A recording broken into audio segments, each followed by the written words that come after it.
boys and girls, babies in your diapers. Welcome to the Tiberius Show with your host, Tiberius Boy. That's me, Tiberius. Today we're going to talk about some very awesome stuff. We have a cool video game about horses to talk about, a book about a scarecrow, and we have a totally awesome guest. Today we have the one, the only, the amazing Carol McCarthy. Carol is an Equestrian Professional Instructor. Thanks for being on the show. Oh, I'm really excited to be here. You're welcome. Today we're going to start off with a video game of the week, and this is going to be a ride. All right, I can't wait to see it. And now it's time for the video game of the week. And today's video game is Horse Riding Simulator. This is a game from a Roblox platform. It was made by Sir Ming. Because it is on Roblox, you have to play it on PC, Mac, Xbox, and even your cell phone. And it is free! Sir Ming Studios also has made Horse Valley and Horse Valley 2. This is another simulator game. In that case, you have to get as high as you want. First off, I got into the game, and it was pretty cool. And I went onto a horse, and I went into an area, and there were blue stars. And you have to collect them. After you run out of capacity, you can sell or find the green or red stars to get that to full capacity. And then you get more stars. And also, you get more stars by getting tiers. Well, when you have enough, you can purchase a new horse. Yay! Or more places to train. Each new horse has a higher capacity, and each new location has a higher multiplier to get more stars. Wow, that sounds cool. See, but the sad part is that you have to sell your horse. Oh, no. But you get money for it. That's great, though. But the horse respawns. Well, the best part that I like is that you get to do different stunts, and there are different stars. Red means strength, blue means agility, and green means swiftness. There are new saddles to buy, and each adds to your multiplier. Training is pretty easy. You can train strength at the jumping poles area, and you just do the jumps. And you do swiftness at the barrels, and you just run around all the barrels.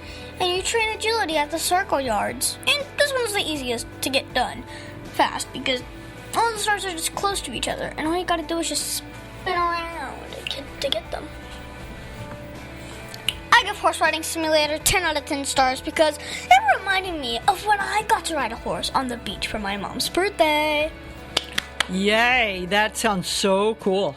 Over 40 years, Lighthouse Central Florida has provided education, independent life skills, and job training to thousands of Central Floridians who live with blindness or any degree of vision loss. Whether it's picking out clothes in the morning or just moving around your community and serving Orange, Seminole, and Osceola counties. Contact Lighthouse Central Florida at 407-898-2483 or visit them online at lighthousecfl.org. The Tiberius Show would like to thank one of our dedicated sponsors, Custom Designs Orlando.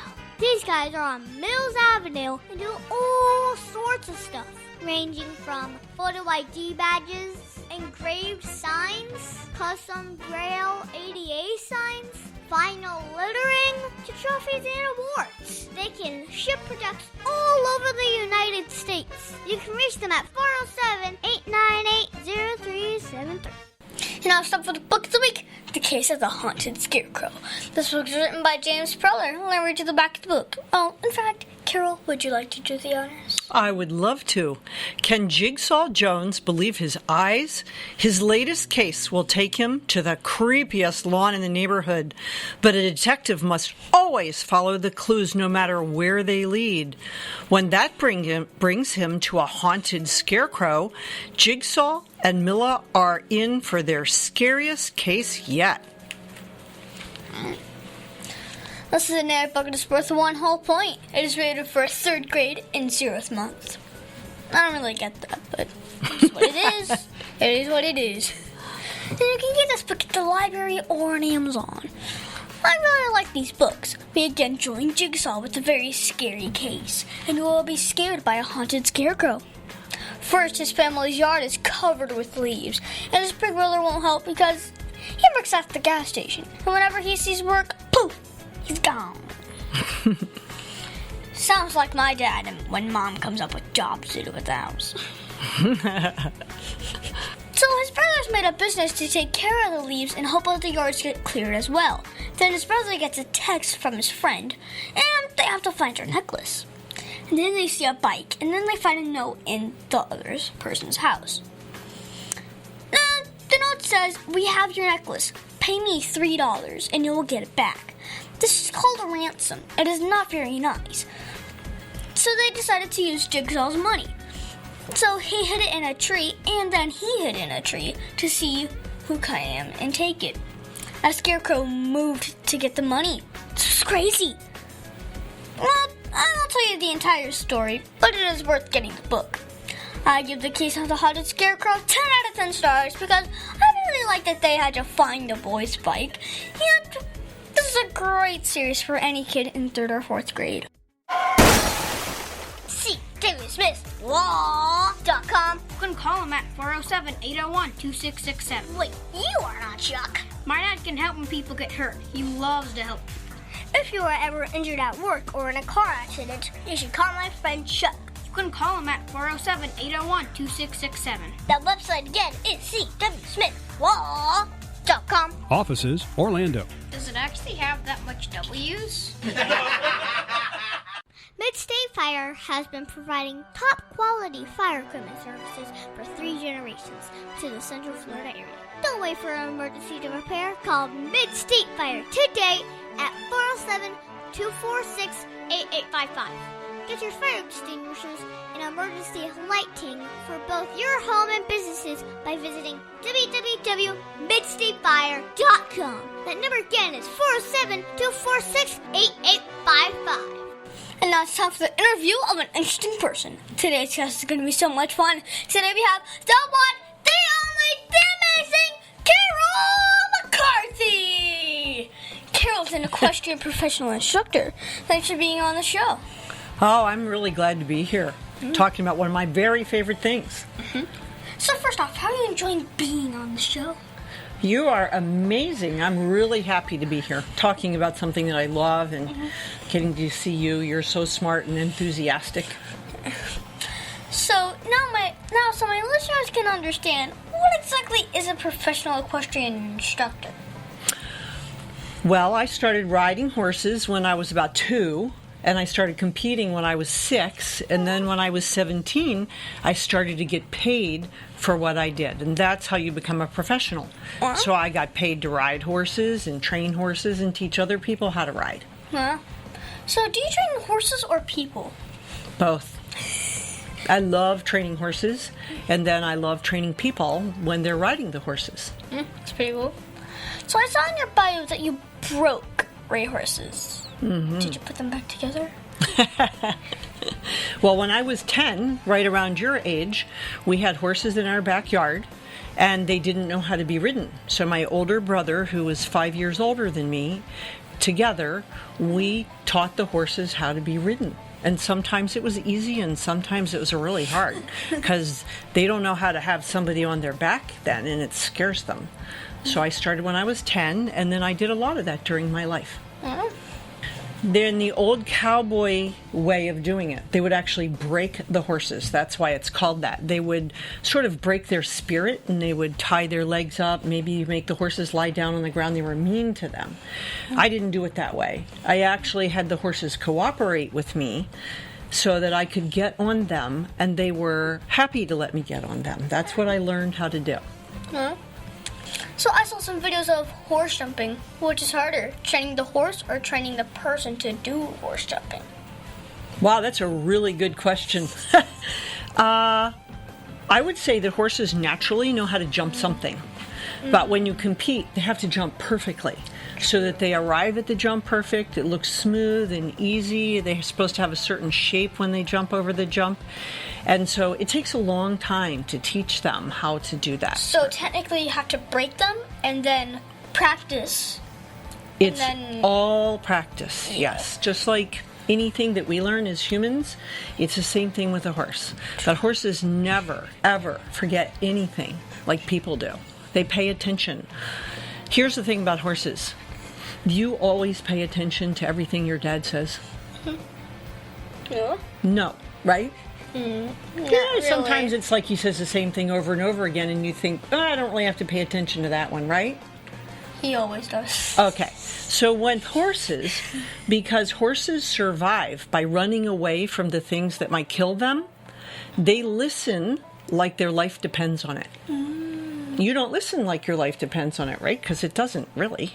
But for a horse, they do. So they listen to all the little cues and the things that the people tell them until sometimes the people tell them so much stuff they don't really know what to listen to because there's too much stuff coming in. True. That's what happens sometimes, right?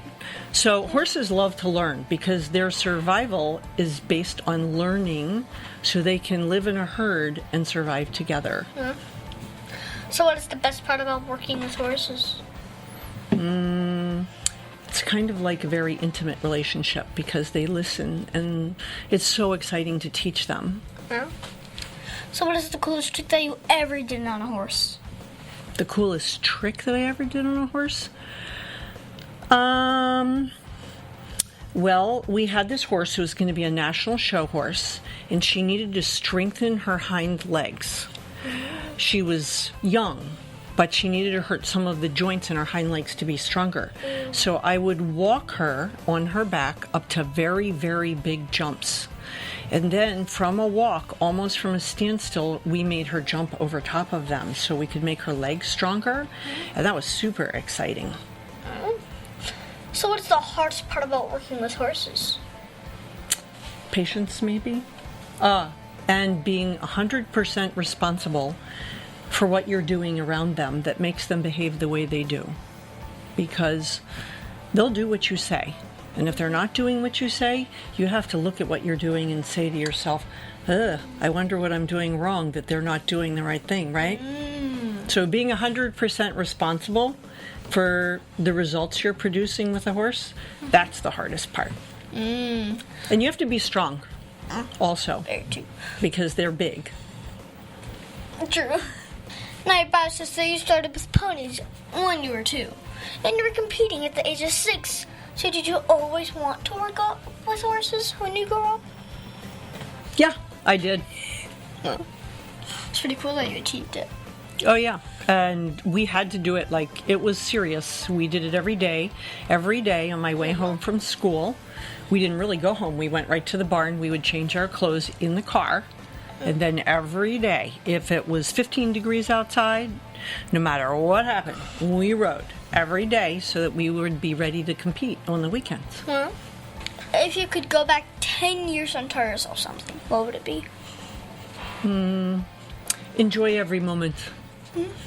No. Don't think about the future. Enjoy every moment. Okay. What advice would you give my listeners if they wanted to grow up and work with horses?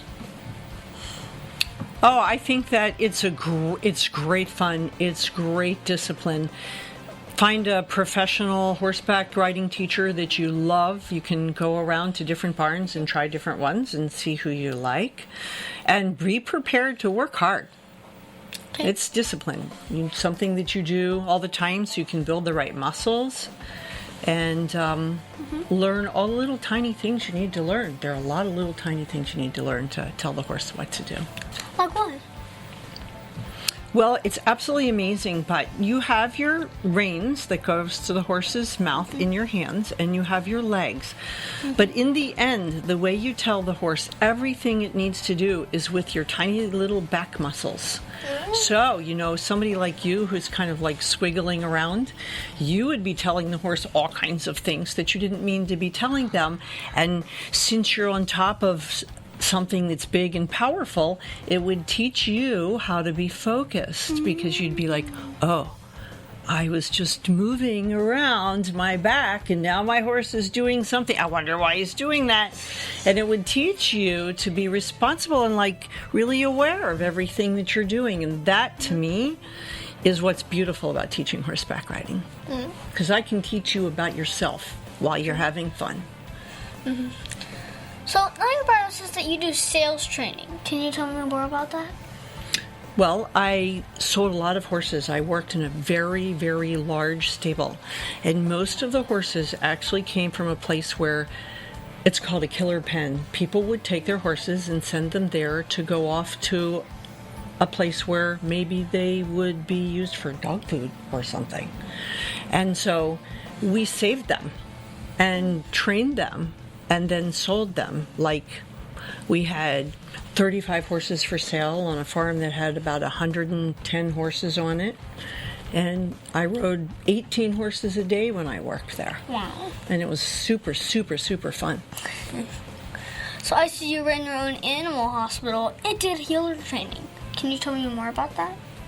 Well, my husband treated horses. He was an animal doctor for horses. And we were so busy. I decided maybe it could be a good idea to have small animal hospitals so that he wouldn't have to work so hard. So I started a bunch of small animal hospitals, and guess what? It turned out to be even more work than I ever thought. But it was fun, and we helped people with their animals, took great care of them. I loved it. Yeah. So what was the biggest mistake you ever made, and how did it change you as a person? Well, I went to a horse show.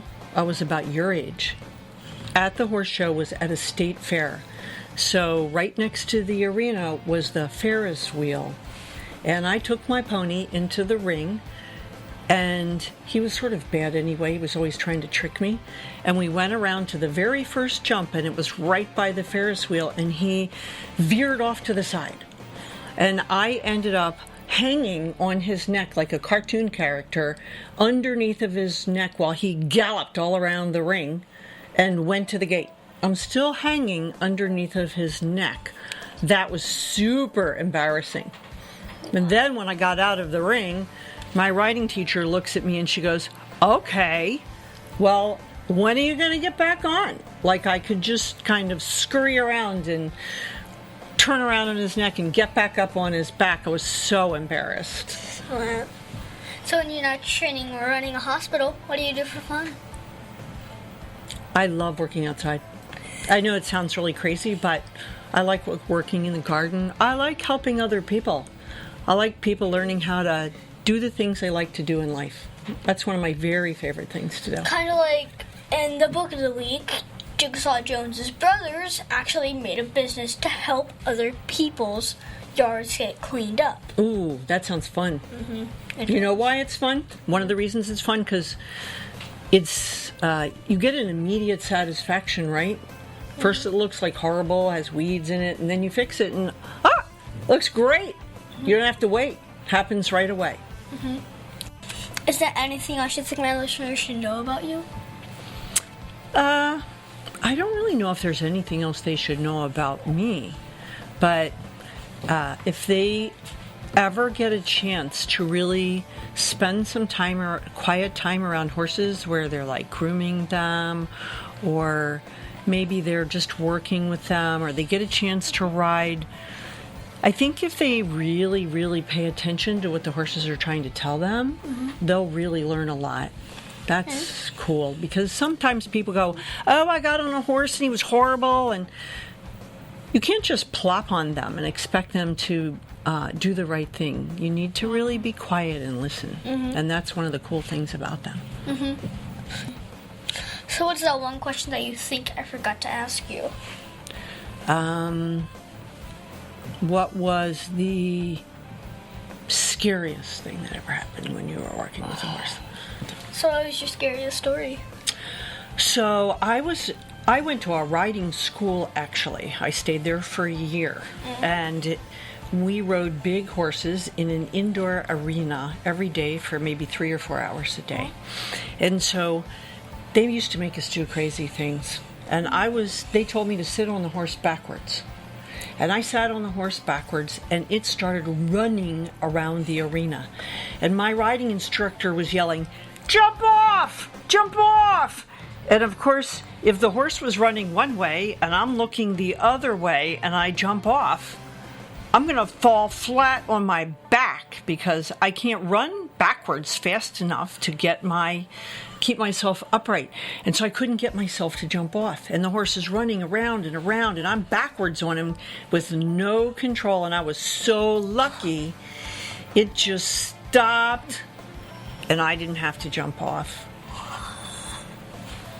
Wow. Yeah, that was it. One time, I have another one. One time, a friend and I, I can imagine you doing this. A friend and I got on a horse out in the middle of a field with nothing on. So I was sitting behind her, and she was sitting in front of me. We didn't have a bridle, we didn't have a saddle, and the horse took off. And the horse ran round and round and round the field, and the same thing happened. Finally, in the very end, it made a sharp turn, and we both went pew onto the ground. But those 2 times I had no control, and that was really scary. Imagine if you just... Yeah, you do. You have to learn how to roll. You gotta do that. You gotta know. Because Yes. if you go like this, you could just... Yep. You have to relax your arms so that you don't put your hands out and roll. You're absolutely Yes. right. Okay. Now can you tell me that one story you don't remember? This is a kid's show. The one story, well, that you're not supposed to tell me about. Come on. You can tell me. I had a big closet in my bedroom, and I used to go down into the kitchen and steal food and take it up, and I had like all my toys in my closet, all my stuffed toys in my closet, and actually go in my closet and sit in there and eat. That's what I do. See, but I have a big bedroom. I threw all my toys on the ground because it's like on the side of the wall. Oh, wow. Where all my toys are. Wow. And some of them are actually in the closet. I had stuffed animals. Those were the kind of toys that I had, and I still have some. Yeah, I love them. pretty- It was terrible. I ended up getting allergic to them, and I had to put them in a bag. I couldn't have them in my bed. I couldn't play with them anymore, and that was really, really sad for me. But that was my favorite kind of toy, were stuffed animals. Well, what kind of food did you like? Do you eat when you go in your closet and steal food and eat food? I would do like a box of cereal. I don't do cereal in No? bed. I just do Pringles. Pringles. Cool. Pretty good. Especially the sour cream. Well, we weren't allowed, when I was growing up, we weren't allowed to eat anything and any snacks. So that's why I used to do that. Because it was sometimes seemed like hard, especially when you were outside working and riding. And If I was in that hungry. time, I would be begging my mom. Well, thank you, Carol, for being my special guest. Can you stick around for Math Corners? absolutely. Aw, Dad, my computer's slow again and I can't play my games. Call your computer solutions today, and we will scan for viruses and clean that computer up remotely and make it fast again. Our phone number is 407-826-0810. Thanks, Dad. My computer's fast again. Now I can do my homework. Thanks for calling your computer solutions at 407-826-0810. The Tiberius Show would like to thank Boggy Creek Airboat Adventures for being one of our sponsors. I got to go on an airboat and saw a real gator. I even got to go to the gem mine and mine for some gems. We ate a steak dinner at the restaurant and even got some gator rights. If you want to have a blast with the entire family, I suggest you go to www.bcairboats.com right now. Get your tickets today. The website again is bcairboats.com. Oak Ridge Gun Range is a family-oriented shooting range that has been in business for over 30 years. They specialize in basic firearm training and offer numerous services such as consignments, gun trades, gunsmithing, and concealed weapon classes. I even got my training for gun safety at Oak Ridge Gun Range. Great customer service, and firearm safety is what they do best. So find out more at oakridgegunrange.com.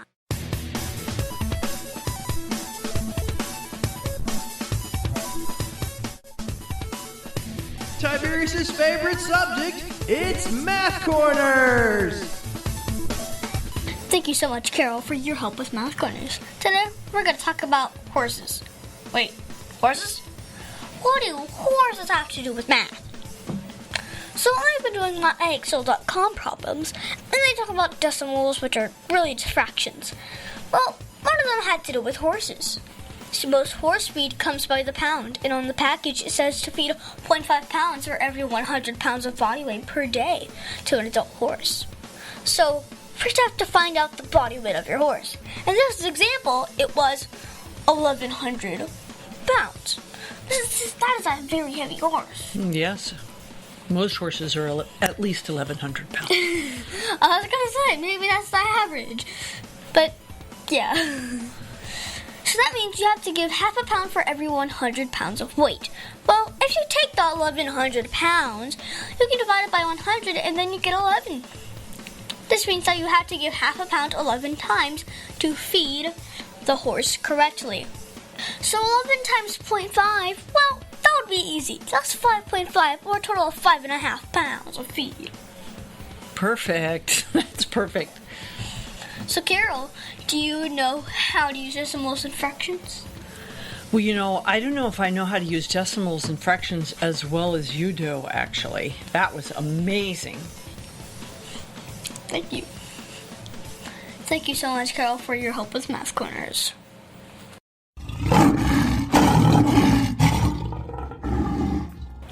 And now it's time for the Heart of a Lion. As you know, we talk about the qualities of living by a Heart of a Lion, which stands for leadership, integrity, obedience, and ability. This week, we're going to talk about leadership. For me, I think leadership is the act of loving what is good, having self-control, and being disciplined. The qualities of leadership are providing guidance and direction, organization, and being a positive influence on others. So I saw leadership with my mom. She has taken me to bowling each week and ensures that I have a mask and I am distant from other players. Later, when there were less people around, I was allowed to remove my mask. When more people came in and were getting closer, she put the mask on me again to keep me safe. She provided leadership and direction to ensure that I was aware of my surroundings and could still go bowling while social distancing. So Carol, did you see or use leadership at all this week? Actually, I did use leadership this week. Huh? I have lots of people who come to me for answers to questions and how to do things, and I am very serious about how I provide myself as a good role model to them, in the same way your mom did for you. Okay. So of all the Heart of a Lion virtues, which is your favorite? Okay, well, my favorite one in general in life is integrity, because I think it's really important for people to, everything that they do, to be an expression of what they believe in. But in terms of this conversation today about horses, I think that the most important is leadership, because I was talking about how horses survive in the herd, and they have to listen to the leader of the herd in order to be able to be safe. So, as a person who's training them and riding them, I have to exhibit leadership skills. Mm-hmm. And in this conversation, it's the most important. Mm-hmm. Well, we should always try and be lion strong in everything we do. Yes, I agree.